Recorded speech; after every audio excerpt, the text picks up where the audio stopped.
What really makes anyone do the things they do is because, for me, the underlying thing is that you want to impact people's lives positively and also probably change the way things are done if you think you have a solution, a better solution as to the way they should be done.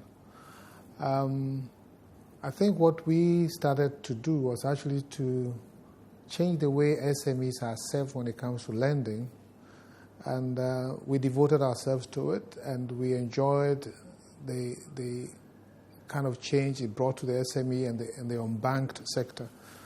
And so that is what actually pushed us to do what we've done. And if you could be more specific about, elaborate beyond the SMEs. To start off with, there was a feeling of frustration in the system for me personally in terms of trying to raise, obtain some kind of lending or borrow money from the banks.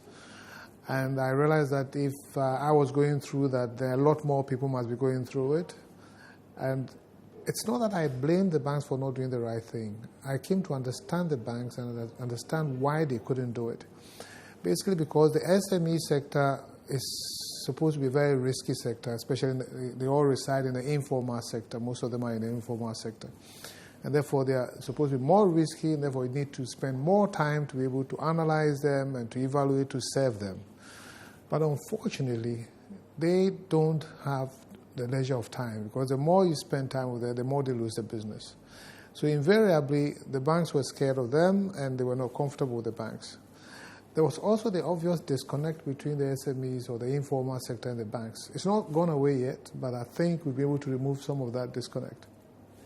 And this disconnect is coming basically from the fact that the banks come as the elite, with all the MBAs and the suits and the huge edifices, the banking halls are intimidating. And most of these informal sector people probably can't even speak English properly or at all.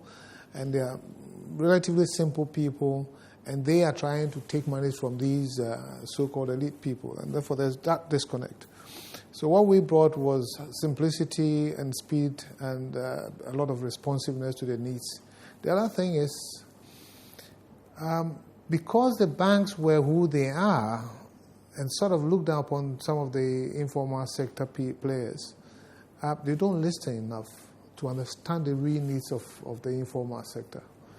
Because in trying to help them, you must really understand what they want and establish trust. Then the two of you can work hand in hand.